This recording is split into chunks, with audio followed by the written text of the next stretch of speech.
नमस्कार दोस्तों, चलिए जानते हैं बिहार की फटाफट 25 बड़ी खबरों को सिर्फ 10 मिनट में। लेकिन उससे पहले आप यह वीडियो किस जगह से देख रहे हैं हमें कमेंट में जरूर बताएं।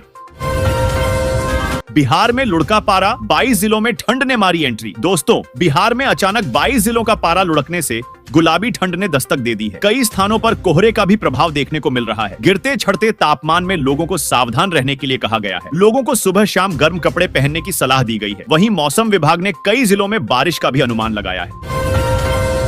बिहार के इस जिले में 1000 करोड़ का अरण बांटेंगी निर्मला सीतारमण, इच्छुक लोगों को मिलेगी मदद। दोस्तों, केंद्रीय वित्त मंत्री निर्मला सीतारमण 18 और 19 नवंबर को दरभंगा में क्रेडिट आउटरीच कार्यक्रम के तहत लगभग 1000 करोड़ रुपए का ऋण वितरित करेंगे। इस कार्यक्रम का उद्देश्य स्वरोजगार को बढ़ावा देना और क्षेत्रीय अर्थव्यवस्था को मजबूत करना है। प्रधानमंत्री मुद्रा योजना, प्रधानमंत्री रोजगार सृजन कार्यक्रम, stand up India agriculture infrastructure के अलावा पीएम स्वनिधि और जीविका आदि योजनाओं के लिए अरण दिया जाएगा।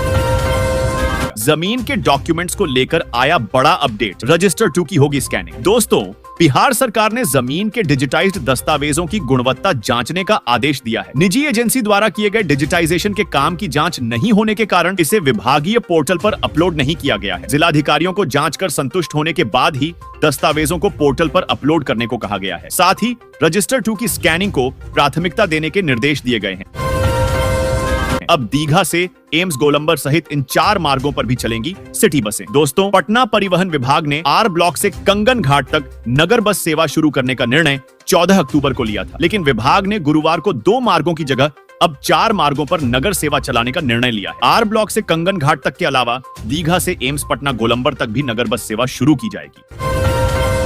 दिवाली से ठीक पहले टेंशन में हजारों शिक्षक, जिनका डाटा अपलोड नहीं उनका वेतन बंद। दोस्तों, बिहार शिक्षा विभाग ने विश्वविद्यालयों में वित्तीय अनुशासन लाने के लिए सख्त कदम उठाया है। जिन विश्वविद्यालयों और अंगीभूत महाविद्यालयों के शिक्षक और कर्मचारी अपना डेटा शिक्षा विभाग के पेरोल मैनेजमेंट पोर्टल पर अपलोड नहीं करेंगे, उनका वेतन बंद कर दिया जाएगा। यह व्यवस्था अक्टूबर के वेतन भुगतान से ही लागू होगी। विभाग के इस फैसले से हड़कंप मच गया है। त्योहारी सीजन में यात्रियों को लगा झटका, 150 ट्रेनें प्रभावित। दोस्तों, त्योहारों के सीजन में रेलवे ने करोड़ का नुकसान उठाया है। लाखों लोगों की रेल यात्रा प्रभावित हुई है। 27 अक्टूबर तक लगभग 150 ट्रेनों का संचालन प्रभावित रहेगा। गोरखपुर लखनऊ रूट पर लगभग 40 ट्रेनें निरस्त कर दी गई हैं। करीब 75 ट्रेनें मार्ग बदलकर चल रही हैं। यात्रियों में भारी आक्रोश है। टिकटों के निरस्तीकरण से रेलवे को भी करोड़ों का नुकसान उठाना पड़ रहा है।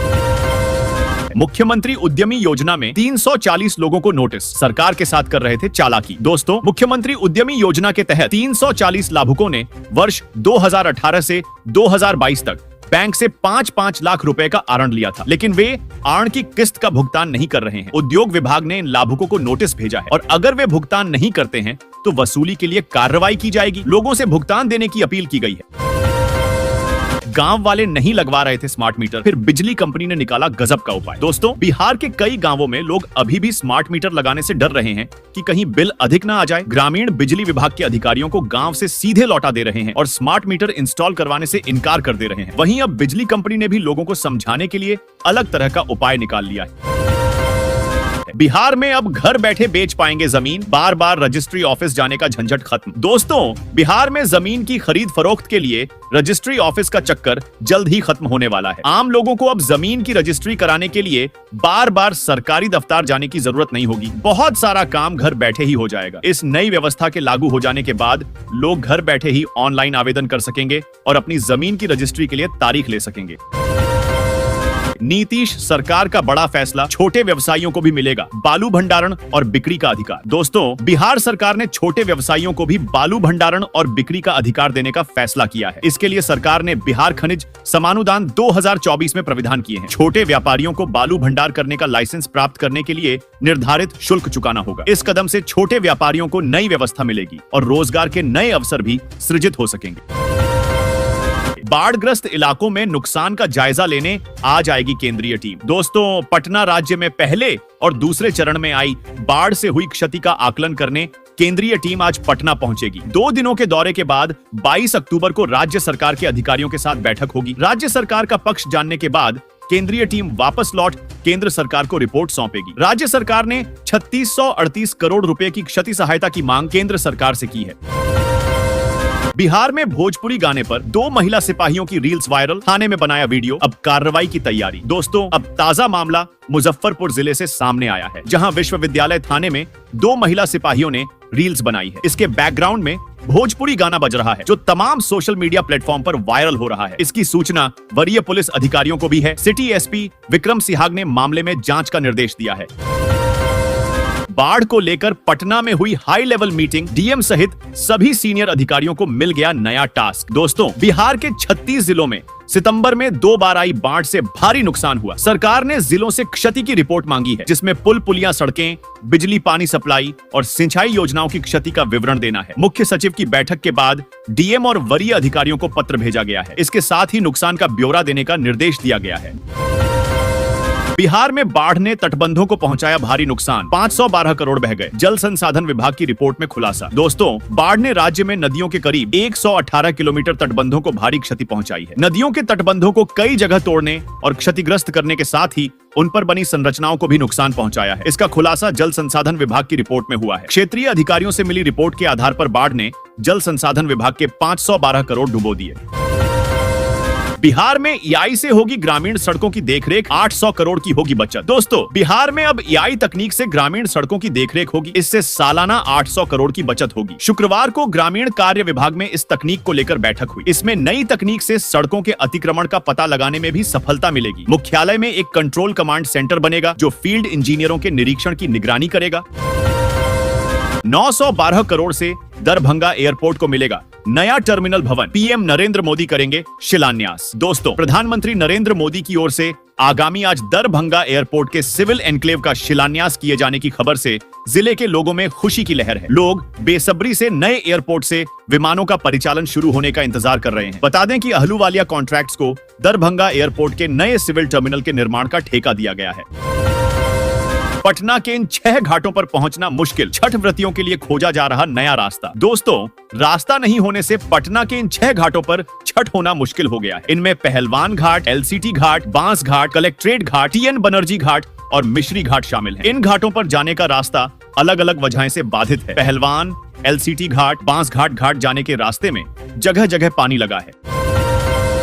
शिक्षकों की नौकरी पर खतरा, किसी भी वक्त हो सकती है कार्रवाई। दोस्तों, बिहार में 1,87,818 नियोजित शिक्षकों में से 96 के सर्टिफिकेट फर्जी पाए गए हैं। वहीं 23,801 शिक्षकों के प्रमाण पत्र संदिग्ध हैं। शिक्षा विभाग ने जांच के आदेश दिए हैं। दोषी शिक्षकों पर कार्रवाई होगी। जिन शिक्षकों की काउंसलिंग नहीं हो पाई, उन्हें दोबारा मौका दिया जाएगा। माध्यमिक शिक्षा निदेशक की अध्यक्षता में सोमवार को हुई बैठक में यह निर्णय लिया गया। भारतीय रेलवे का बड़ा फैसला, 3 महीने तक 2 दर्जन ट्रेनें कैंसिल। दोस्तों, भारतीय रेलवे ने कोहरे की संभावना को देखते हुए बड़ा फैसला लिया है। 3 महीने के लिए 2 दर्जन ट्रेनों को रद्द कर दिया गया है। दिसंबर, जनवरी और फरवरी के महीने में कई ट्रेनें कैंसिल रहेंगी। इसी के साथ रेलवे ने कई ट्रेनों को आंशिक रूप से भी कैंसिल किया है। इसमें लंब रूट की भी कई ट्रेनें शामिल हैं। आ गई खुशखबरी, गर्भवती महिलाओं को मिल रही है 1400 रुपए। दोस्तों, केंद्र और राज्य सरकारें नवजात शिशुओं और गर्भवती महिलाओं की भलाई को बढ़ाने के उद्देश्य से कई कल्याणकारी योजनाएं चलाती हैं। आपको बता दें कि केंद्र सरकार ने महिलाओं और बच्चों के कल्याण को प्राथमिकता देते हुए पीएम जननी सुरक्षा योजना 2024 शुरू की थी। यह योजना गर्भवती महिलाओं को वित्तीय सहायता प्रदान करती है, जिससे माताओं और शिशुओं दोनों के लिए बेहतर स्वास्थ्य परिणाम प्राप्त होते हैं। जननी सुरक्षा योजना मातृ एवं शिशु स्वास्थ्य के प्रति सरकार की एक पहल है। पीएम जननी सुरक्षा योजना 2024 से लाभ पाने के लिए महिलाओं को अपने बैंक जानकारी और योजना आवेदन फॉर्म के साथ आवेदन करना होगा। यह पहल महिलाओं को वित्तीय बाधाओं के बारे में चिंता किए बिना अपनी और अपने बच्चों की देखभाल करने के लिए सशक्त बनाती है। इसे आवश्यक सहायता प्रदान करने के लिए डिजाइन किया गया है, ताकि हर एक माँ और बच्चे को वह देखभाल मिले जिसकी उन्हें जरूरत है। पीएम जननी सुरक्षा योजना 2024 ग्रामीण और शहरी क्षेत्रों में अलग अलग तरह से सहायता प्रदान करती है। ग्रामीण क्षेत्रों में केंद्र सरकार इस योजना के तहत 1400 रुपए की वित्तीय सहायता प्रदान करती है। प्रसव के बाद 600 रुपए दिए जाते हैं। 300 रुपए माँ को और 300 रुपए बच्चे के लिए आवश्यक वस्तुओं के लिए दिए जाते हैं। महिलाएं इलाज के लिए निजी या सरकारी किसी भी अस्पताल का चयन कर सकती हैं। इसके विपरीत शहरी क्षेत्रों में गर्भवती महिलाओं को 1000 रुपए की सहायता मिलती है। बच्चे के जन्म के बाद उन्हें 400 रुपए मिलते हैं, जिसमें 200 रुपए मां के लिए और 200 रुपए बच्चे के लिए होते हैं। इस सहायता का उद्देश्य वित्तीय बोझ को कम करना और आवश्यक संसाधनों तक पहुंच देना है। हालांकि केवल योजना के लिए आवेदन आवेदन करने वाली महिलाएं ही इसके लाभ के लिए पात्र हैं। पीएम जननी सुरक्षा योजना 2024 के लिए दस्तावेज आवेदकों को अपना आधार कार्ड, पता प्रमाण, गरीबी रेखा से नीचे राशन कार्ड, जननी सुरक्षा कार्ड, सरकारी अस्पताल से डिलीवरी प्रमाण पत्र, बैंक पासबुक, मोबाइल नंबर और पासपोर्ट साइज फोटो सहित आवश्यक दस्तावेज प्रदान करने होंगे। अगर आपके पास ये सब है तो आप आवेदन कर सकते हैं।